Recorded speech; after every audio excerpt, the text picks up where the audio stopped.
মূর্তি পাহারা দেওয়া আমাদের উদ্দেশ্য না। কারণ আমার ধর্ম তো আমাকে হিন্দুদের মূর্তি পাহারা দেওয়া শেখায় না। আমার ধর্ম আমাকে শেখায় হিন্দুদের মূর্তি ভাঙা। জাতির পিতা হযরত ইব্রাহিম আলাইহিস সালামের ঘটনা আপনারা জানেন। ইব্রাহিম আলাইহিস সালাম যখন আসছেন নবুয়তের দায়িত্ব নিয়ে, ইব্রাহিম আলাইহিস সালাম মূর্তির পাহারা দেয় নাই, বরং ইব্রাহিম আলাইহিস সালাম মূর্তি ধ্বংস করছে। আল্লাহ রাসূল যখন আসছেন মক্কা বিজয়ের সময়ের ঘটনা, কুল জাআল হক ওয়া যাহাকাল বাতিল ইন্নাল বাতিলা কানা যাহুকা। খ্রিস্টানেরা, ইহুদিরা, বিধর্মীরা কাবাঘর সহ কাবা চত্বরে 360টির মতো মূর্তি তারা বানায় রাখছিল এবং তারা এগুলো উপাসনা করত। এক এক উদ্দেশ্যে এক এক মূর্তির উপাসনা করত। নবীজি যখন আসলেন মক্কা বিজয়ের সাথে সাথে নবী সমস্ত মূর্তিগুলোকে লাঠি দিয়া বাইরে কাবাঘর থেকে বের করে দিতেন, বাইরে এগুলোকে ফেলাই দিতেন। কাজে আমার ধর্ম কারো মূর্তি পাহারা দেওয়া আমাকে শেখায় না।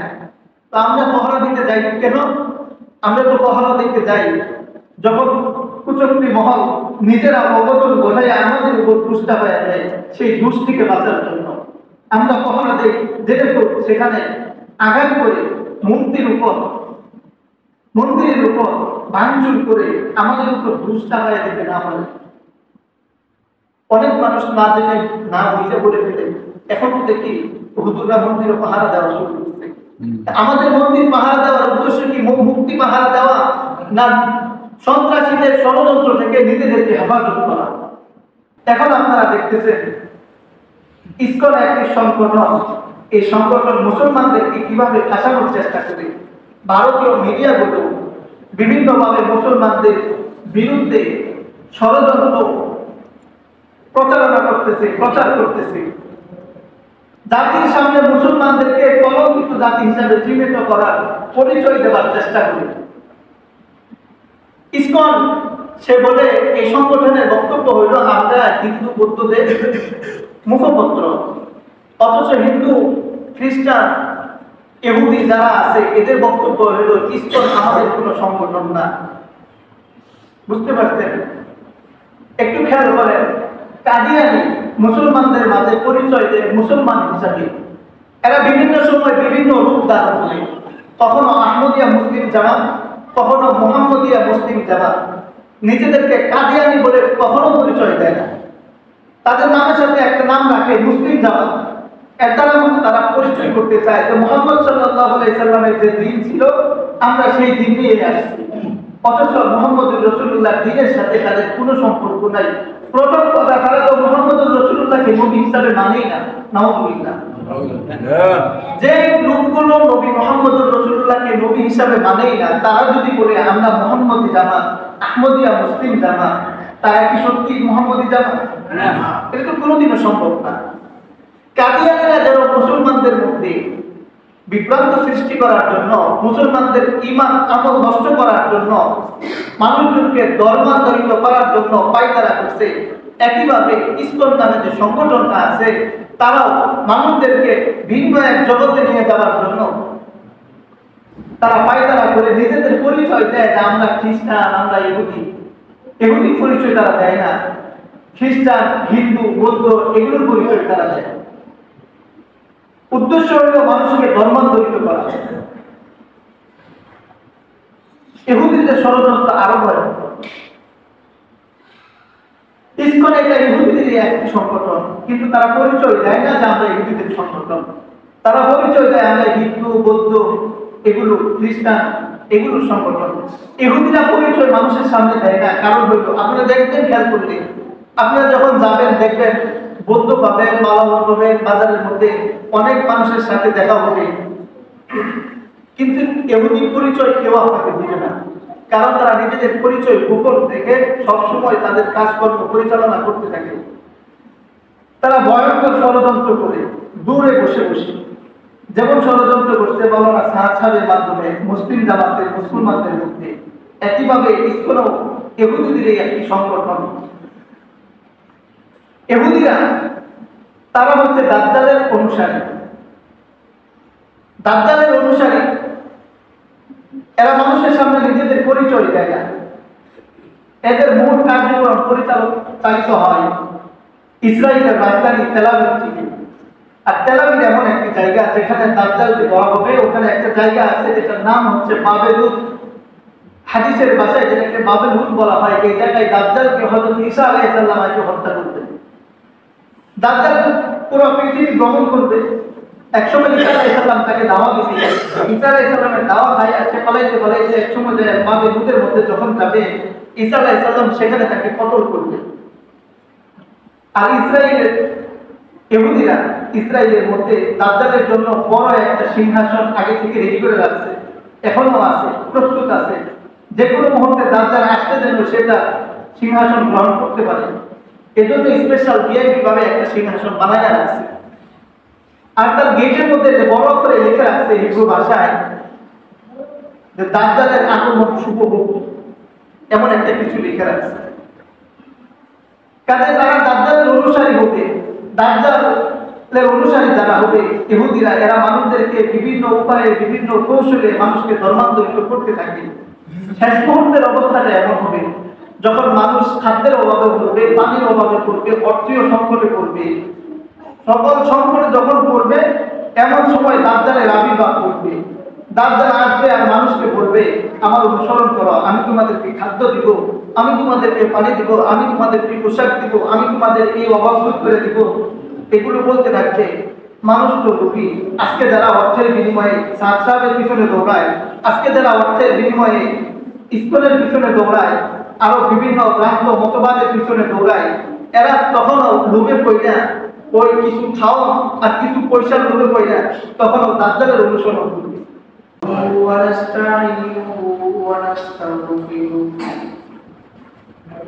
ونؤمن به ونتوكل عليه ونعوذ بالله من شرور أنفسنا ومن سيئات أعمالنا من يهده الله فلا مضل له ومن يضلله فلا هادي له ونشهد أن لا إله إلا الله وحده لا شريك له ونشهد أن سيدنا ومولانا محمدا عبده ورسوله أما بعد فقد قال الله تعالى في كلامه المجيد والفرقان الحميد أعوذ بالله من الشيطان الرجيم بسم الله الرحمن الرحيم يا أيها الذين آمنوا لا تتخذوا اليهود والنصارى أولياء بعضهم أولياء بعض ومن يتولهم منكم فإنه منهم إن الله لا يهدي القوم الظالمين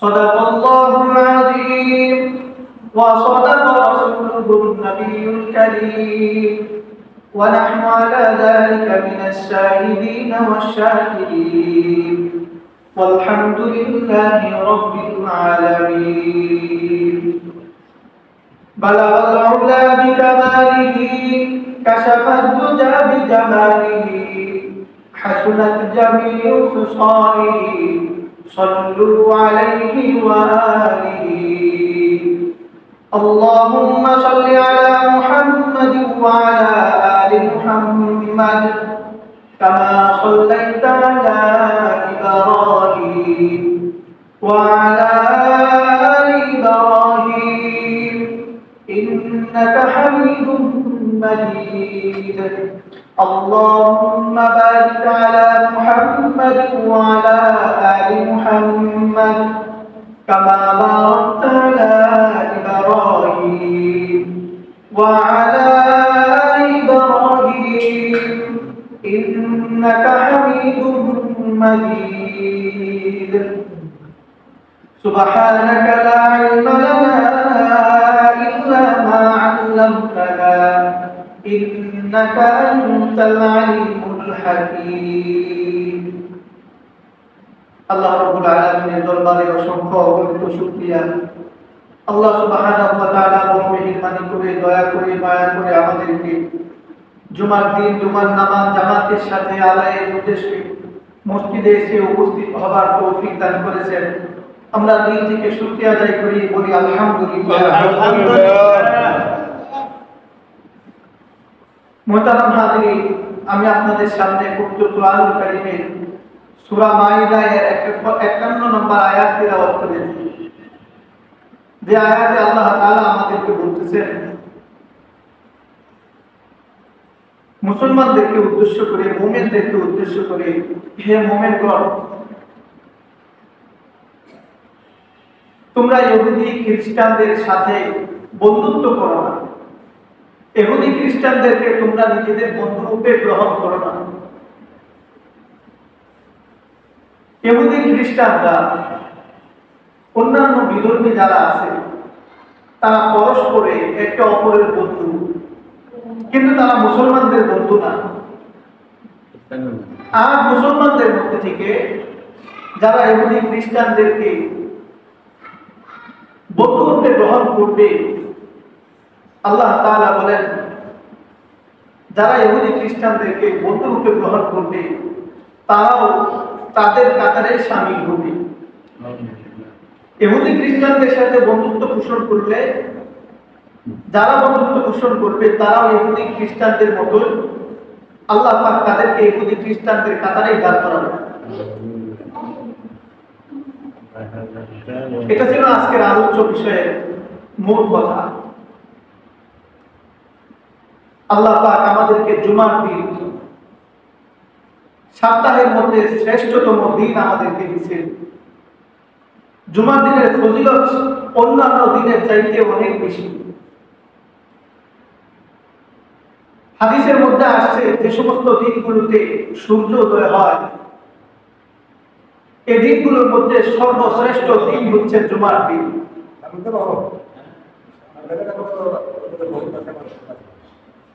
এবং জুমার দিন এমন একটি দিন যে দিনে আল্লাহ তাআলা হযরত আদম আলাইহিস সালামকে অস্তিত্ব দিয়েছেন।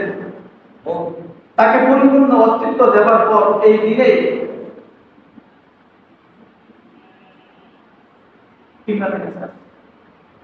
অস্তিত্ব দেওয়ার পর এই দিনে আল্লাহ তাআলা আদম আলাইহিস সালামের মাঝে রূহ দিয়েছেন এবং তাকে বেহেশত থেকে দুনিয়াতে পাঠানোর পর যখন আদম আলাইহিস সালাম দীর্ঘদিন পর্যন্ত তওবা করতেছিলেন,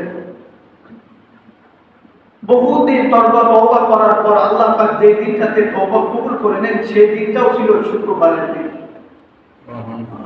এদিনও শুক্রবারের গুরুত্ব অনেক বেশি। কিয়ামত যেদিন হবে, সাহাবারা নবীজির কাছে জিজ্ঞাসা করলেন, ইয়া রাসূলুল্লাহ, কিয়ামত কখন হবে? আল্লাহর রাসূল কিয়ামতের সুনির্দিষ্ট কোনো সময় বলেন নাই, বরং কিয়ামতের কিছু আলামত বলে দিয়েছেন। সাথে সাথে কিয়ামত যে দিন অনুষ্ঠিত হবে সেই দিনের নামটা আল্লাহর রাসূল বলে দিয়েছেন যে শুক্রবারের দিন কিয়ামত হবে। আর কিয়ামত যখন হবে তখন পরিস্থিতিটা এমন হবে, মানুষ প্রত্যেকে নিজ নিজ কাজে ব্যস্ত থাকবে। অন্যান্য দিন মানুষ যেভাবে কাজে ব্যস্ত থাকে, কেউ হয়তো ফসলে আবাদ করার মধ্যে ব্যস্ত থাকবে, কেউ ব্যবসা বাণিজ্যের মধ্যে, চাকরির মধ্যে, প্রত্যেকে নিজ নিজ কাজে ব্যস্ত থাকবে। এমন অবস্থায় কিয়ামত শুরু হবে। হঠাৎ করে একটা আওয়াজ হবে। এই আওয়াজটা সর্বপ্রথম যে ব্যক্তির কানে যাবে, যে ব্যক্তি শুনতে পাবে, ওই ব্যক্তি তার কাজ থাকবে সে তার গরু, উট এগুলোর জন্য চাবি মেরামত করতেছিল। চাবি মেরামত করতেছে, এমন সময় হঠাৎ কানে আওয়াজ যাবে, ভয়ঙ্কর আওয়াজ। প্রথমে আওয়াজটা অল্প আওয়াজ থাকবে, যখনই আওয়াজটা কানে যাবে তখন সে আরেকটু মনোযোগ দিবে আওয়াজটা কিসের আওয়াজ। যখনই মনোযোগ দিবে আওয়াজের ভয়ঙ্কর এতটা ভয়াবহ হবে যে আওয়াজের প্রখরতা এবং ভয়াবহতার কারণে রূপটা সেখানে জ্ঞান হারিয়ে। আজকের আলোচ্য বিষয় এটা না। তো এটা এতটুকু বললাম এর জন্য জুমার দিন কিয়ামত হবে, সেদিনটাতে মানুষ প্রত্যেকে নিজ নিজ কাজে ব্যস্ত থাকবে। আমি যে আয়াত তিলাওয়াত করছি এখানে আল্লাহ তাআলা বলতেছেন, ইয়া আইয়ুহাল্লাযীনা আমানু লা তাত্তাখিযুল ইয়াহুদা ওয়ান নাসারা আউলিয়া বা'দুহুম আউলিয়াউ বা'দ ওয়া মান ইয়াতাওয়াল্লাহুম মিনকুম ফাইন্নাহু মিনহুম ইন্নাল্লাহা লা ইয়াহদিল কওমাল যালিমিন। মুমিনদেরকে উদ্দেশ্য করে আল্লাহ তাআলা আদেশ জারি করতেছেন, হে মুমিনগণ, তোমরা কেউ যেন ইহুদি খ্রিস্টান সহ বিধর্মী যত আছে এদের সাথে বন্ধুত্ব স্থাপন না করো। যে বন্ধুত্ব স্থাপন করবে বা হুকুম আউলিয়া উবা তাকেও তাদের সাথেই গণ্য করা হবে। ওয়ামাইয়াতাওয়াল্লাহুম মিনকুম ফাইন্নাহু মিনহুম ইন্নাল্লাহা লা ইয়াহদিল কওমাজ যালিমিন। তারা কখনো মুমিনদের বন্ধু হতে পারে না। কাফেররা, মুশরিকেরা, ইহুদি খ্রিস্টান যারাই আছে মুসলিম ব্যতীত তারা পরস্পরে বন্ধুত্ব হতে পারে, কিন্তু মুসলমানের সাথে কোনো বেদিনের সাথে বন্ধুত্ব হতে পারে না। তার কথা আল্লাহর কথা। এজন্যই তো দেখলেন মুসলমানদেরকে ষড়যন্ত্র করার বেলায়, মুসলমানদেরকে নিয়ে ষড়যন্ত্র করার বেলায় হিন্দু, বৌদ্ধ, খ্রিস্টান যত আছে সবাই মিলে একসাথে ষড়যন্ত্র করে। এখন আমাদের সমাজে একটা ষড়যন্ত্র যেটা আমাদের 5ই আগস্টের পর থেকে শুরু হয়েছে, মুসলমানদেরকে বিভিন্নভাবে সমাজের সামনে কলঙ্কিত জাতি হিসাবে উপস্থাপন করার বাইরা আগেও ছিল, তবে এখন নতুন করে ভিন্ন রূপে আসছে। এটা শুধু এই সময় নয়, আমরা যখন হাটহাজারীতে পড়ালেখা করতাম দেখা যেত পুরো একটা ইস্যুতে যখন আন্দোলন শুরু হইত, সেই সময় ওই সময়ের ক্ষমতাসীন যারা ছিল এদের সহযোগিতায় হিন্দুরা মাজারের মধ্যে মন্দিরের ভিতরে আক্রমণ করত, করার পরে এটাকে মুসলমানদের উপর চাপিয়ে দেওয়ার চেষ্টা করত। এজন্য তারা যেন আমাদের উপর কোনো দোষ চাপাইতে না পারে। কোনো মুসলমান তো যায় না হিন্দুদের মন্দিরে আক্রমণে, কোনো মুসলমান যায় না। হয়তো কিছু মানুষ নিজের ধর্মের গুরুত্ব না বোঝার কারণে কেউ হয়তো কীর্তনের সময় একটু তামসা দেখার জন্য যায়, কিন্তু কেউ হিন্দুটা খাওয়ার জন্যও যায় না, অথবা কোনো সেখানে বিশৃঙ্খলা সৃষ্টি করার জন্যও যায় না। কিন্তু সুযোগ সন্ধানী গোষ্ঠীরা নিজেদের অধীনে লোক দিয়া তারা বিভিন্ন সময় মন্দিরের মধ্যে আক্রমণ করত, মন্দিরের মধ্যে চুরির ঘটনা, ডাকাতির ঘটনা, আগুন দেওয়ার ঘটনা একটু সাজাইয়া পরে এগুলো চাপাইয়া দিত বাংলাদেশের মুসলমানদের উপর। তারা যেন এগুলো করতে না পারে, এর জন্য আমরাও বিভিন্ন সময় আমাদের মাদ্রাসার পাশে যে মন্দিরটা আছে আপনারা দেখতে পারবেন, হাটহাজারী মাদ্রাসা 7তলা মসজিদ, বড় মসজিদ যেটাকে বলা হয়, বড় মসজিদের পাশেই হিন্দুদের একটা মন্দির আছে। কোনদিন হাটহাজারী মাদ্রাসার কেউ সেখানে আক্রমণ করে না, বরং সময় হইলে আমরা পাহারা দিচ্ছি। পাহারা দেওয়ার উদ্দেশ্য এটা না যে তাদেরকে আমরা নিরাপদ দিচ্ছি, তাদের মূর্তি পাহারা দিচ্ছি। মূর্তি পাহারা দেওয়া আমাদের উদ্দেশ্য না, কারণ আমার ধর্ম তো আমাকে হিন্দুদের মূর্তি পাহারা দেওয়া শেখায় না। আমার ধর্ম আমাকে শেখায় হিন্দুদের মূর্তি ভাঙা। জাতির পিতা হযরত ইব্রাহিম আলাইহিস সালামের ঘটনা আপনারা জানেন। ইব্রাহিম আলাইহিস সালাম যখন আসছেন নবুয়তের দায়িত্ব নিয়ে, ইব্রাহিম আলাইহিস সালাম মূর্তির পাহারা দেয় নাই, বরং ইব্রাহিম আলাইহিস সালাম মূর্তি ধ্বংস করছে। আল্লাহ রাসূল যখন আসছেন মক্কা বিজয়ের সময়ের ঘটনা, কুল জাআল হক ওয়া যাহাকাল বাতিল ইন্নাল বাতিলা কানা যাহুকা। খ্রিস্টানেরা, ইহুদিরা, বিধর্মীরা কাবা ঘর সহ কাবা চত্বরে 360টির মতো মূর্তি তারা বানায় রাখছিল এবং তারা এগুলো উপাসনা করত, এক এক উদ্দেশ্যে এক এক মূর্তির উপাসনা করত। নবীজি যখন আসলেন মক্কা বিজয়ের সাথে সাথে নবী সমস্ত মূর্তিগুলোকে লাঠি দিয়া বাইরে কাবা ঘর থেকে বের করে দিচ্ছেন, ভাঙিয়া এগুলোকে ফালাই দিচ্ছেন। কাজে আমার ধর্ম কারো মূর্তি পহরা দেওয়া আমাকে শেখায় না। তো আমরা পহরা দিতে যাই কেন? আমরা তো পহরা দিতে যাই যখন কুচক্রী মহল নিজেরা অবতন ঘটায় আমাদের উপর দুষ্টা হয়ে যায়, সেই দুষ থেকে বাঁচার জন্য আমরা পহরা দিই, যেটা সেখানে আঘাত করে মন্দিরের উপর ভাঙচুর করে আমাদের উপর দুষ্টা হয়ে দিতে না পারে। অনেক মানুষ না জেনে না বুঝে বলে ফেলে। এখন তো দেখি হুজুররা মন্দিরে পাহারা দেওয়া শুরু করছে। আমাদের মন্দির পাহারা দেওয়ার উদ্দেশ্য কি মুক্তি পাহারা দেওয়া, না সন্ত্রাসীদের ষড়যন্ত্র থেকে নিজেদেরকে হেফাজত করা? যেটা হয়েছে এখন আপনারা দেখতেছেন, ইসকন একটি সংগঠন, এই সংগঠন মুসলমানদেরকে কিভাবে ফাঁসানোর চেষ্টা করে। ভারতীয় মিডিয়াগুলো বিভিন্নভাবে মুসলমানদের বিরুদ্ধে ষড়যন্ত্র প্রচার করতেছে। জাতির সামনে মুসলমানদেরকে কলঙ্কিত জাতি হিসাবে চিহ্নিত করার পরিচয় দেওয়ার চেষ্টা করে। ইসকন সে বলে এই সংগঠনের বক্তব্য হইল আমরা হিন্দু বৌদ্ধদের মুখপত্র, অথচ হিন্দু খ্রিস্টান ইহুদি যারা আছে এদের বক্তব্য হইল ইসকন আমাদের কোনো সংগঠন না। বুঝতে পারছেন? একটু খেয়াল করেন, কাদিয়ানি মুসলমানদের মাঝে পরিচয় দেয় মুসলমান হিসাবে। এরা বিভিন্ন সময় বিভিন্ন রূপ ধারণ করে, কখনো আহমদিয়া মুসলিম জামাত, কখনো মুহাম্মদিয়া মুসলিম জামাত। নিজেদেরকে কাদিয়ানি বলে কখনো পরিচয় দেয় না। তাদের নামের সাথে একটা নাম রাখে মুসলিম জামাত। এর দ্বারা তারা পরিচয় করতে চায় যে মুহাম্মদ সাল্লাল্লাহু আলাইহি সাল্লামের যে দিন ছিল আমরা সেই দিন নিয়ে আসছি, অথচ মুহাম্মদুর রাসূলুল্লাহ দিনের সাথে তাদের কোনো সম্পর্ক নাই। প্রথম কথা, তারা তো মুহাম্মদুর রাসূলুল্লাহকে নবী হিসাবে মানেই না। নাউযুবিল্লাহ। যে লোকগুলো নবী মুহাম্মদুর রাসূলুল্লাহকে নবী হিসাবে মানেই না, তারা যদি বলে আমরা মুহাম্মদী জামাত, আহমদিয়া মুসলিম জামাত, তারা কি সত্যি মুহাম্মদী জামাত? এটা তো কোনোদিনও সম্ভব না। কাদিয়ানীরা যারা মুসলমানদের মধ্যে বিভ্রান্ত সৃষ্টি করার জন্য, মুসলমানদের ঈমান আমল নষ্ট করার জন্য, মানুষজনকে ধর্মান্তরিত করার জন্য পায়তারা করছে, একইভাবে ইসকন নামে যে সংগঠনটা আছে তারাও মানুষদেরকে ভিন্ন এক জগতে নিয়ে যাওয়ার জন্য তারা পায়তারা করে নিজেদের পরিচয় দেয় যে আমরা খ্রিস্টান, আমরা ইহুদি। ইহুদি পরিচয় তারা দেয় না, খ্রিস্টান, হিন্দু, বৌদ্ধ এগুলোর পরিচয় তারা দেয়। উদ্দেশ্য হল মানুষকে ধর্মান্তরিত করা। ইহুদিদের ষড়যন্ত্র আরো ভয়ঙ্কর।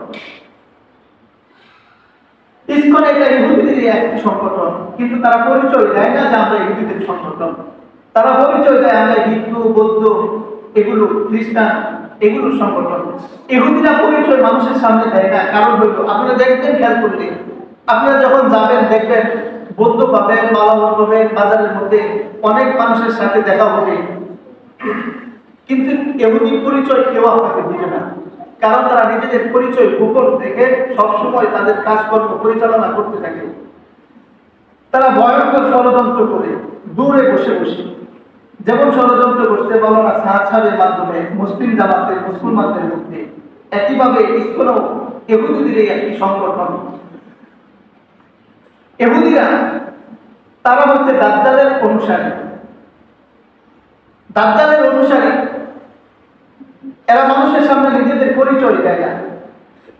এদের মূল কার্যক্রম পরিচালিত হয় ইসরায়েলের রাজধানী তেল আবিব থেকে।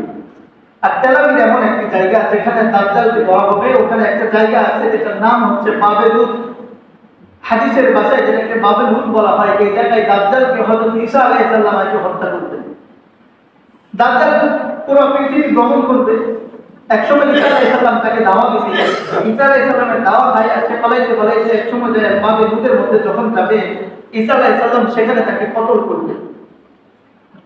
আর ইহুদিরা ইসরায়েলের মধ্যে দাজ্জালের জন্য বড় একটা সিংহাসন আগে থেকে রেডি করে রাখছে, এখনো আছে, প্রস্তুত আছে। যে কোনো মুহূর্তে দাজ্জাল আসতে যেন সেটা সিংহাসন গ্রহণ করতে পারে, এজন্য স্পেশাল ভিআইপি ভাবে একটা সিংহাসন বানায় রাখছে। আর তার গেটের মধ্যে যে বড় করে লেখা আছে হিব্রু ভাষায় যে দাজ্জালের আগমন শুভ হোক, এমন একটা কিছু লেখা রাখছে। কাজে তারা দাজ্জালের অনুসারী হবে। দাজ্জালের অনুসারী যারা হবে ইহুদিরা, এরা মানুষদেরকে বিভিন্ন উপায়ে বিভিন্ন কৌশলে মানুষকে ধর্মান্তরিত করতে থাকে। শেষ মুহূর্তের অবস্থাটা এমন হবে যখন মানুষ খাদ্যের অভাবে পড়বে, পানির অভাবে পড়বে, অর্থীয় সংকটে পড়বে, সকল সংকটে যখন পড়বে এমন সময় দাজ্জালের আবির্ভাব ঘটবে। দাজ্জাল আসবে আর মানুষকে বলবে আমার অনুসরণ করো, আমি তোমাদেরকে খাদ্য দিব, আমি তোমাদেরকে পানি দিব, আমি তোমাদেরকে পোশাক দিব, আমি তোমাদের এই অভাব দূর করে দিব। এগুলো বলতে থাকছে। মানুষ তো লোভী। আজকে যারা অর্থের বিনিময়ে সাহেবের পিছনে দৌড়ায়, আজকে যারা অর্থের বিনিময়ে স্কুলের পিছনে দৌড়ায়, আরো বিভিন্ন ভ্রান্ত মতবাদের পিছনে দৌড়ায়, এরা তখনও লোভে পড়ে ওই কিছু খাওয়া আর কিছু পয়সার লোভে পড়ে তখনও দাজ্জালের অনুসরণ করবে। আল্লাহ তাআলা আমাদেরকে এমন অভিশপ্ত জাতি থেকে হেফাজত করুন। আমিন। মুহতারাম হাজিরিন, ইসলাম এমন একটি ধর্ম যে ধর্মের নবী মুহাম্মদুর রাসূলুল্লাহর ঘটনা যদি আমরা শুনি, আল্লাহ রাসূল সাল্লাল্লাহু আলাইহি সাল্লাম কোথাও যাচ্ছিলেন, এমন সময় এক ইহুদি ছেলে মাথায় বোঝা রয়েছে, বাড়ি বোঝা সে নিতে পারতেছে না। আল্লাহ রাসূল তাকে জিজ্ঞেস করলেন তুমি কোথায় যাবা? বলে আমি অমুক জায়গায় যাবো, অমুকের বাড়িতে। নবী বললেন তাহলে তোমার বোঝাটা আমার কাছে দাও। আল্লাহ রাসূল বোঝাটা নিজের মাথায় নিলেন আর তার বাড়িতে পৌঁছাইয়া দিলেন। বাড়িতে পৌঁছাইয়া দিয়া নবীজি যখন চলে আসতেছিল, যে ইহুদির বাড়িতে গেছে, ওই ইহুদি একজন পণ্ডিত ছিল।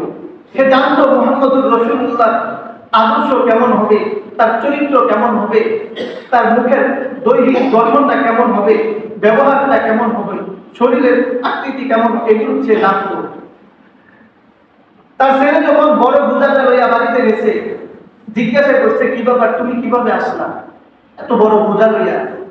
ছেলেটা বলতেছে আব্বা আমি একটা চিনাই, আমাকে একজনে দিয়া গেল। জিজ্ঞেস করছে কে দিয়া গেল? বলে আমি তো তাকে চিনি না, আমি আসতেছিলাম রাস্তার মধ্যে পাইছি। যে বলে আমাকে দেখে বললো আমি তোমার দিয়ে আসি, এই তো আমার বাড়িতে এসে উনি আমাকে দিয়া গেল। বাবা ডাক দিয়া বলে তোমাকে যে লোকটা দিয়া গেছে সে দেখতে কেমন? ছোট্ট শিশু আল্লাহর নবীর চেহারা যেমন দেখছে বলতে শুরু করছে। সে বলতেছিল বাবা আমি মুখটাকে এমন দেখছি, চুলগুলো এমন এমন ছিল, দৈহিক গঠনটা এমন ছিল। এক এক করে যখন বর্ণনা দিতেছিল, ইহুদি ছেলের মুখে বর্ণনা শুনতেছিল আর নিজের জানা থাকা মুহাম্মদুর রাসূলুল্লাহর ভবিষ্যৎবাণী, আল্লাহ রাসূল দুনিয়াতে আসবেন তার দৈহিক গঠনটা কেমন হবে মিলাইতেছিল। ছেলে বর্ণনা দিতেছিল নবীজির সৌন্দর্য সে নিজের সাথে মিলাইতেছিল। যখন যে দেখলো ছোট্ট বাচ্চার বর্ণনার সাথে আখির নবী মুহাম্মদুর রাসূলুল্লাহর আকার গঠন আকৃতির সাথে অনেকটা মিলে যায়, বাবা এবার ডাক দিয়া বলে সে তোমাকে ছেড়ে কোন পথে গেছে? বলে বাবা আমি দেখছি এই রাস্তা দিয়ে সে চলে যাইতেছে। পিছনে পিছনে ইহুদি চলতে শুরু করছে, দৌড়ে আর দিয়া পিছন থেকে ডাক দিছে এ তুমি একটু দাঁড়াও। সে যখন দাঁড়াইছে সে কাছাকাছি দাঁড়া দেখে তিনি তো আল্লাহর রাসূল। সে তাওরাত কিতাবের মধ্যে যেমন যেমন পড়ছিল যে আখির নবীর চেহারাটা এমন হবে, দৈহিক গঠনটা এমন হবে, চেহারা আকৃতি এমন হবে, হুবহু মিল পাওয়া গেছে। সে যখন দেখলো, দেখিয়া এবার নবীদের হাত ধরিয়া বলে ইয়া রাসূলুল্লাহ আমি বড় ভুল করেছি, অন্যায় করেছি, আমার ছেলে আপনাকে চিনতে পারে নাই, এজন্য আপনার উপর বোঝাটা দিয়া দিছে। সে যদি আপনাকে চিনতো আপনার মাথায় বোঝা দিত না। নবী গো বড় বেয়াদবি হয়ে গেছে, আমি ভুল করে ফেলছি, আমার ছেলের পক্ষ থেকে আমি আপনার কাছে মাফ চাইতেছি। নবীজির হাত ধরিয়া ইহুদি কান্না করে দিছে।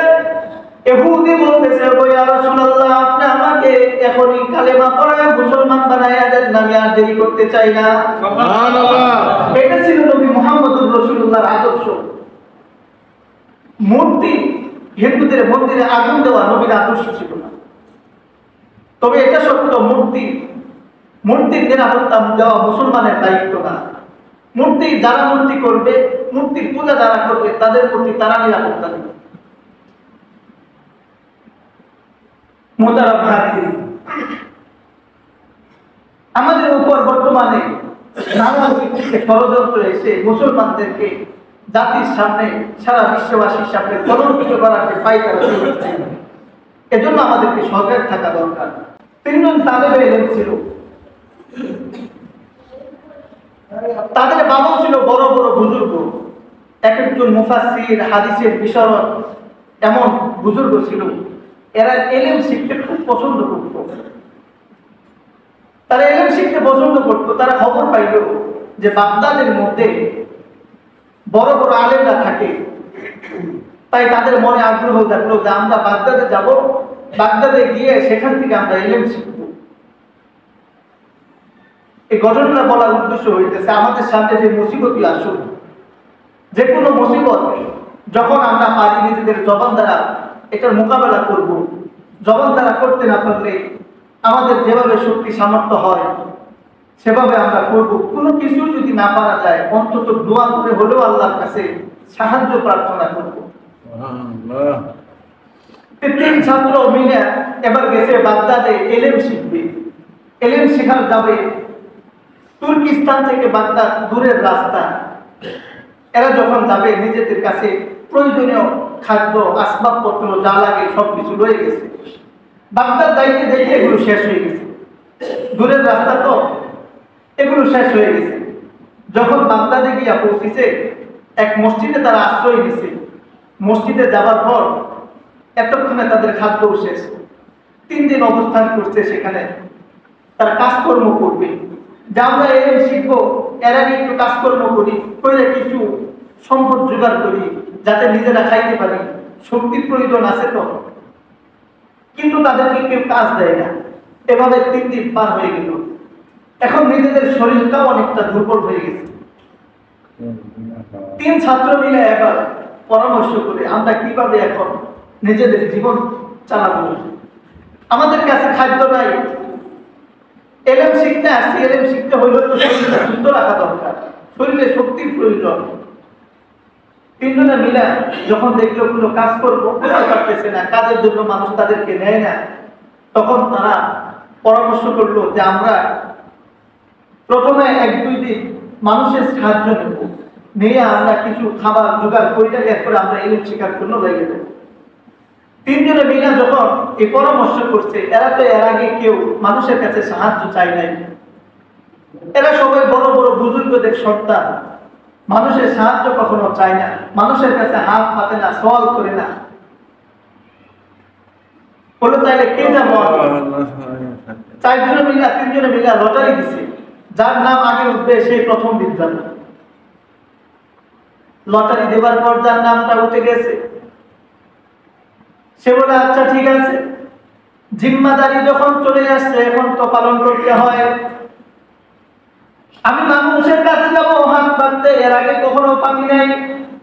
আজকে সর্বপ্রথম ক্ষুধার তাড়নায় অসহ্য যন্ত্রণা সহ্য করতে না পাইরা মানুষের কাছে সাহায্যের জন্য যাব। একবার মানুষের সাহায্যের কাছে যাবার আগে আল্লাহ তাআলার কাছে সাহায্য চাইয়া লই। সুবহানাল্লাহ। 2 রাকাত নামাজ পড়ছে, নামাজ পড়ে এবার সে দোয়া করতে শুরু করে দিয়েছে। আল্লাহর বান্দা যখন দোয়া করতে শুরু করছে, দোয়ার সাথে সাথে বাকি যে সাথীরা ছিল তারাও আমিন আমিন বলতেছে। দীর্ঘ সময় পার হয়ে যায়, দোয়া শেষ হয় না। লম্বা দোয়া শুরু করছে, সুবহানাল্লাহ। দীর্ঘ সময় পার হয়ে যায়, দোয়া শেষ হয় না। দোয়া শেষ না হতে হতে এমন সময় দেখে মসজিদের বাহিরে গেটের মধ্যে আসে কে যেন ডাকতেছে, নাম ধরে ধরে। বাকি সাথী যারা ছিল তারা বাইরে গেছে, যায় জিজ্ঞেস করে কি ব্যাপার, কি জন্য আসছেন? সে বলে আমি তোমাদের জন্য কিছু খানা খাদ্য নিয়ে আসছি। বলে আপনারা আমাদের জন্য খানা খাদ্য নিয়ে আসছেন, আমরা এখানে আছি এই সংবাদ আপনাকে কে দিল? সে বলে আমাকে বাগদাদের বাদশা পাঠাইছেন, বাগদাদের বাদশা তোমাদের জন্য খানা দিয়ে আমারে পাঠাইছে। ছেলেরা বলে আচ্ছা ঠিক আছে, বাচ্চা যখন তো খানা দিয়ে পাঠাইছে আমরা খানাটা নিব, তবে খানা নিবার আগে আমাদেরকে বলুন বাদশা কেমনে জানলো আমরা যে জায়গায় আছি? বাগদাদের মধ্যে আমাদের তো পরিচিত কেউ নাই, আমরা আগে বাকি কাউকে খবর দেই নাই যে আমরা এখানে আসতেছি। বাদশা কিভাবে খবর পাইলো? সে বলে আমি তো এত কিছু জানি না। বলে তাইলে আপনি যাই না আসেন, যতক্ষণ পর্যন্ত জায়গা না আসবেন আমরা খানা ততক্ষণ পর্যন্ত নিতেছি না। খাদেম চলে গেছে, আবার বাচ্চার কাছে যায়, বলে বাচ্চা আপনি আমাকে খানা দিয়ে পাঠাইছেন, আপনি কিভাবে জানলেন তারা মসজিদের মধ্যে অবস্থান করতেছে? এটা যতক্ষণ পর্যন্ত না বলা হয় ততক্ষণ পর্যন্ত তারা খানা নিবে না। বাচ্চা এখন একটা চাপের মধ্যে পড়ে গেছে কিনা, বাচ্চা বলে আচ্ছা ঠিক আছে, তাদেরকে বলো আমি গত রাত্রে স্বপ্নে দেখছি সরদার দু আলম বিশ্বনবী মুহাম্মদুর রাসূলুল্লাহ সাল্লাল্লাহু আলাইহি সাল্লাম স্বপ্নে আমাকে বলতেছে যে বাগদাদের অমুক মসজিদের মধ্যে 3 জন তলবে ইলম শিক্ষা করার জন্য এসে 3 দিন যাবত সেখানে অনাহারে রয়েছে, আর তুমি বাচ্চার সিংহাসনে বসে নিশ্চিন্তে ঘুমাইতেছো কেন? সুবহানাল্লাহ বলুন। বাচ্চা স্বপ্নে দেখতে যে বিশ্বনবী মুহাম্মদুর রাসূলুল্লাহ এসে বাচ্চাকে ধমক দিতেছে যে আমার মেহমান 3 দিন পর্যন্ত বাগদাদে এসে না খেয়ে কাটায়, আর তুমি বাগদাদের রাজার সিংহাসনে বসে নিশ্চিন্তে ঘুমাও, কেমনে ঘুমাও? আল্লাহ রাসূল তখন আমাকে ওই যুবকদের নাম সহ তাদের বাবার নাম সহ বইটা তাদের পরিচয় দিয়ে দিয়েছে, এজন্য আমি জানতে পারছি। এবার যাইয়া যখন তাদের কাছে বলছে যে বাচ্চা এই স্বপ্ন দেখছে, এজন্য আপনাদের কাছে খানা পাঠাইছে, তখন তারা খানা দিচ্ছে। বলছিলাম যে ঘটনা বলার উদ্দেশ্য হইল যে যখন আমাদের কোনোভাবেই কোনো কিছুর প্রতিবাদ করার সামর্থ্য না থাকে তখন অন্তত আল্লাহর কাছে সাহায্য চাওয়ার তো সামর্থ্য আমাদের আছে। এজন্য আমরা আল্লাহর কাছে দোয়া করবো, আল্লাহ যেন আমাদেরকে সমস্ত বাতিল ফেরকাদের ষড়যন্ত্র থেকে মুক্ত রেখে দিনের উপর সঠিকভাবে থাকা আমাদের জন্য সহজ করে দেন। এতটুকু দোয়া আমরা করতে পারবো না? আল্লাহ আমাদেরকে তৌফিক দান করুন।